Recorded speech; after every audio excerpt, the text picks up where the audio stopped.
Did a North Carolina high school student's freedom of speech get squelched when his teacher told him he could be arrested for speaking badly of President Barack Obama? Listen to this.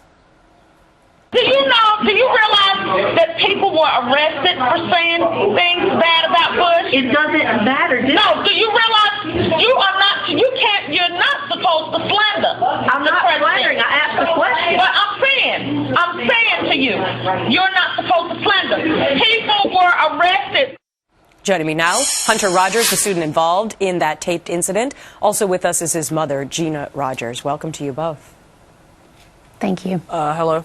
Thank you. So Hunter, this episode took place about a week ago at your high school. Why did you decide to tape the conversation? What kind of dialogue had been going on between the class and this particular teacher? She always has open discussions about like the presidents and candidates, and she doesn't want to hear anything but what she believes. And if you disagree, you get berated and put down. And I just decided to finally get some proof of it. So one of the topics that was being discussed was whether or not Mitt Romney had been a bully to somebody when he was in high school. And you brought up President Obama's personal experience that's documented in his own book. Is that how it played out?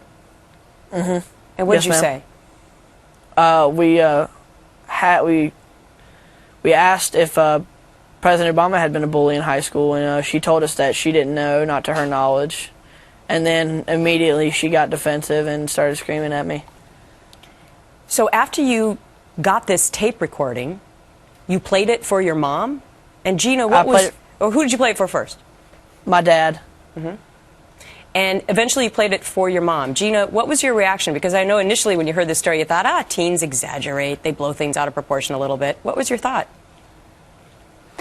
I was just shocked that this was happening in the classroom. He had been telling us for quite a while now that this kind of behavior was happening, and we did not disbelieve him, but we just did not realize that it was that extreme. Mm-hmm. What is your number one problem with what's on the tape? Well, first of all, I don't feel the teacher should have started a political discussion if she wasn't willing to hear both sides. And then my biggest concern is that this teacher is responsible for teaching my child and hundreds of others, and she is not teaching them factual information. Mm-hmm. Hunter, she told you that you would be arrested? What did you think of that? Honestly, at the time, I wanted to laugh at her because, I've been taught all my life that nobody can take your opinion or nobody can take your freedom of speech. And she was telling me just that I could be arrested for slander, and I've been told all my life you'd have to threaten the president to get arrested. And she kept telling me over and over again people were arrested for disrespecting and slandering the president. At the time, I wanted to laugh, but it wasn't, Probably not appropriate, but once you had the tape, action was taken. It's my understanding now that she has been suspended as a teacher with pay. Here is the statement from the school system. The Rowan Salisbury school system expects all students and employees to be respectful in the school environment and for all teachers to maintain their professionalism in the classroom. This incident should serve as an education for all teachers to stop and reflect on their interaction with students. We will continue to follow this story. We'll have another segment on it coming up on Fox and Friends. Hunter and Gina Rogers, thank you for sharing your story with Fox and Friends today. All right, thank you. Thank you.